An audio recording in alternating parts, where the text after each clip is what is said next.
आज 8 जून 2026 को अपराह्न 5 बजे मंत्रिपरिषद की बैठक हुई। इसके संबंध में आयोजित इस प्रेस कॉन्फ्रेंस में आप सबका स्वागत है। आज का पहला एजेंडा गन्ना उद्योग विभाग का था। Messrs Sasamusa sugar works private limited के पुनः परिचालन के निमित्त उस क्षेत्र के गन्ना कृषकों के पूर्ववर्ती पेराई सत्रों का बकाये ईख मूल्य के मूलधन की कुल राशि 42,99,9,95 रुपये के भुगतान की स्वीकृति दी गई। इससे एनसीएलटी के समक्ष जो लंबित मामला है वहाँ पर किसी सुयोग्य बिडर के आने की संभावना बढ़ेगी और यह संभव है कि यह मिल पुनः चालू हो सके। ग्रामीण विकास विभाग का अगला एजेंडा था, जिसके अंतर्गत विकसित भारत रोजगार एवं आजीविका के लिए गारंटी मिशन ग्रामीण योजना 2026 की स्वीकृति दी गई और इस योजना को 1 जुलाई 2026 से लागू करने की स्वीकृति दी गई। आप अवगत हैं कि मनरेगा के स्थान पर अब यह योजना विकसित भारत जी राम जी योजना लाई गई है। इसे लागू करने के लिए ही मंत्रिपरिषद द्वारा यह स्वीकृति दी गई। जल संसाधन विभाग का अगला एजेंडा था, जिसके अंतर्गत डकरा नाला पंप नहर योजना के अवशेष कार्य के लिए पुनरीक्षित प्राकलित राशि 251 करोड़ 55 लाख रुपए की प्रशासनिक स्वीकृति दी गई। इसकी पूर्व की राशि 145 करोड़ 43 लाख रुपए थी। जल संसाधन विभाग का ही अगला एजेंडा था, जिसमें बाढ़ प्रबंधन और सीमावर्ती क्षेत्र कार्यक्रम के तहत योजनाओं में ऐसी योजनाएं जो केंद्र सरकार द्वारा स्वीकृत हैं लेकिन केंद्रांश अभी उसमें नहीं मिला है, तो केंद्रांश की प्राप्ति की प्रत्याशा में विभाग द्वारा कराए जाने वाले कार्यों के लिए 50% तक के उपयोग और निकासी एवं व्ययन की स्वीकृति दी गई। विभिन्न योजनाओं के लिए 801 करोड़ का 50% यानी 400.66 करोड़, भूअर्जन इत्यादि के मद में 250 करोड़ तथा सीमा क्षेत्र में नदी प्रबंधन गतिविधि के लिए 240 करोड़ का 50% अर्थात 120 करोड़ के उपयोग एवं निकासी व्ययन की स्वीकृति दी गई। जल संसाधन विभाग का ही अगला एजेंडा था, जिसके तहत सिंधवारनी जलाशय योजना एवं इससे निकलने वाली उच्च स्तरीय मुख्य नहर के पुनर्स्थापन कार्य हेतु प्रथम पुनरीक्षित प्राकलित राशि 196 करोड़ 89 लाख 44 हजार रुपये की प्रशासनिक स्वीकृति दी गई। नगर विकास एवं आवास विभाग का अगला 4 एजेंडा है।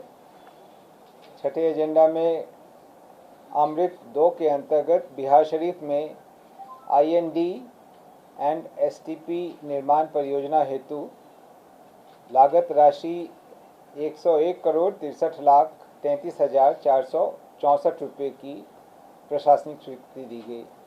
यह एसटीपी में जो सीवेज है और बाकी पानी है उसको पहुंचाने के लिए इंटरसेप्शन एंड डाइवर्सन मैकेनिज्म के निर्माण के लिए इस योजना की स्वीकृति दी गई। साथ ही साथ एसटीपी के निर्माण की भी स्वीकृति दी गई। अगले एजेंडा के अंतर्गत केंद्र प्रायोजित अटल नवीकरण और शहरी परिवर्तन मिशन अमृत 2 के अंतर्गत हाजीपुर जलापूर्ति परियोजना हेतु 131 करोड़ 88 लाख 40 हजार 241 रुपये की स्वीकृति दी गई। अगले एजेंडा में इसी योजना के अंतर्गत बेगूसराय सीवरेज नेटवर्क एवं एसटीपी निर्माण के लिए 375 करोड़ 86 लाख 61 हजार 872 रुपये की प्रशासनिक स्वीकृति दी गई। नगर विकास एवं आवास विभाग का ही अगला एजेंडा था, जिसके अंतर्गत अमृत 2 के तहत सहरसा जलापूर्ति परियोजना हेतु 127 करोड़ 45 लाख 52 हजार 59 रुपये की प्रशासनिक स्वीकृति दी गई। परिवहन विभाग का अगला एजेंडा था, जिसके अंतर्गत पुरानी 15 वर्ष से पुरानी सरकारी वाहनों की स्क्रैपिंग हेतु मानक संचालन प्रक्रिया की कंडिका 4.2 एवं 4.3 के सभी प्रावधानों को विलोपित करने की स्वीकृति दी गई। यह भारत सरकार की अधिसूचना के आलोक में किया गया। अगला एजेंडा भी परिवहन विभाग का था, जिसके अंतर्गत गैर सरकारी वाहनों के लिए निबंधित यान स्क्रैपिंग सुविधा RVSF के माध्यम से स्क्रैपिंग हेतु निर्धारित SOP की कंडिका 4, 2 एवं 3 को विलोपित करने के लिए संशोधन की स्वीकृति दी गई। यह भी भारत सरकार द्वारा निर्गत अधिसूचना के अनुरूप। 12वां एजेंडा था मद्य निषेध उत्पाद एवं निबंधन विभाग का, जिसके अंतर्गत श्री मणिरंजन, जो तत्कालीन जिला अवर निबंधक समस्तीपुर थे, उनको सेवा से बर्खास्तगी का दंड अधिरोपित करने की स्वीकृति दी गई।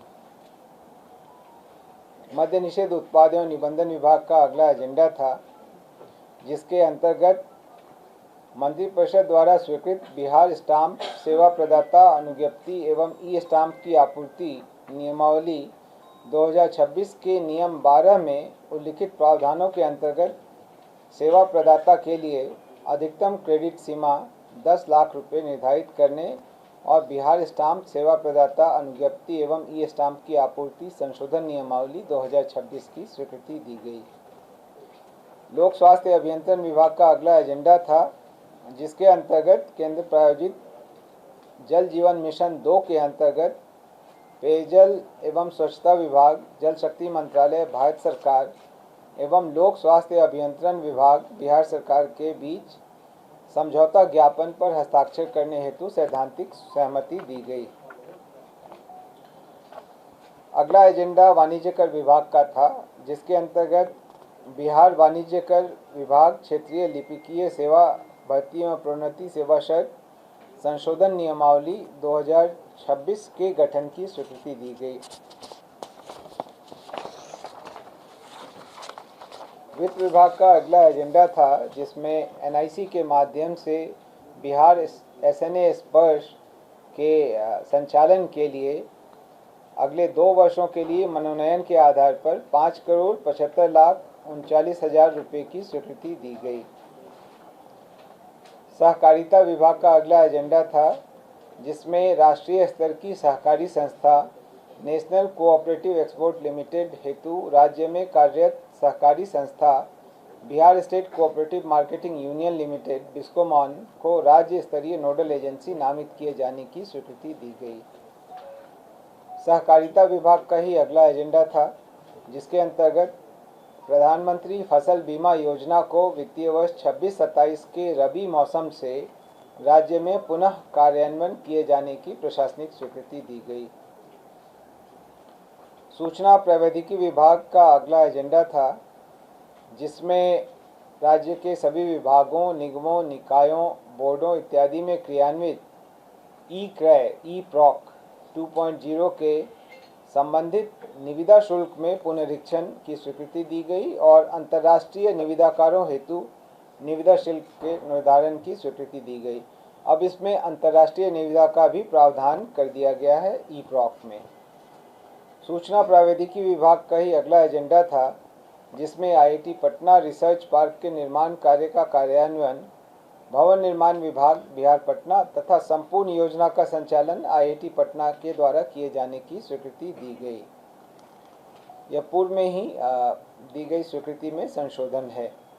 सूचना प्रौद्योगिकी विभाग का ही अगला एजेंडा था, जिसमें incubation centre IIT Patna phase 2 के अंतर्गत हॉस्टल का कंस्ट्रक्शन भवन निर्माण विभाग बिहार पटना द्वारा तथा संपूर्ण योजना का संचालन एवं प्रबंधन IIT पटना द्वारा किए जाने की स्वीकृति दी गई।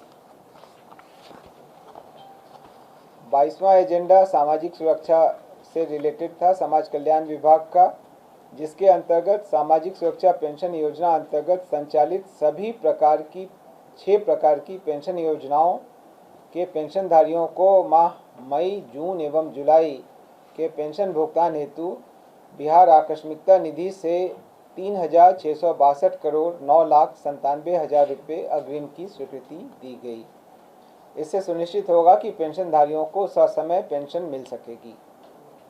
स्वास्थ्य विभाग का अगला एजेंडा था, जिसमें बिहार राज्य नैदानिक स्थापना रजिस्ट्रीकरण और विनियमन संशोधन नियमावली 2026 की स्वीकृति दी गई।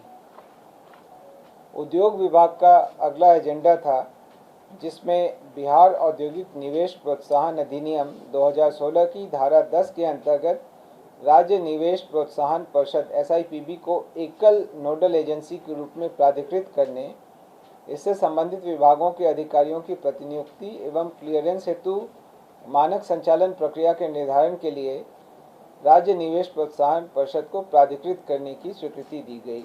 इससे अब ये सेंट्रलाइज्ड सिंगल विंडो बेहतर तरीके से काम कर सकेगा। राजस्व एवं भूमि सुधार विभाग का अगला एजेंडा था, जिसमें बिहार काश्तकारी संशोधन नियमावली 2026 की स्वीकृति दी गई। इसमें मूलतः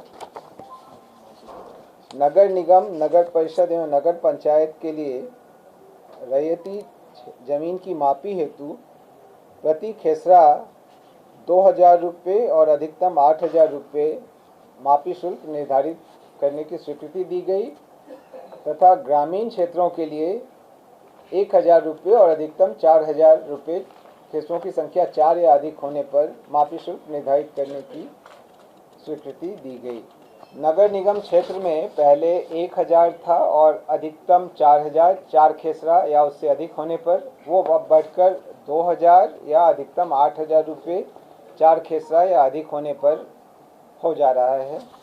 उसी तरीके से ग्रामीण क्षेत्रों में पहले 500 एवं 2000 था, जो कि 1000 एवं 4000 हो गया है। 1000 प्रति खेसरा एवं अधिकतम 4000 रुपये हो गया है। ठीक है।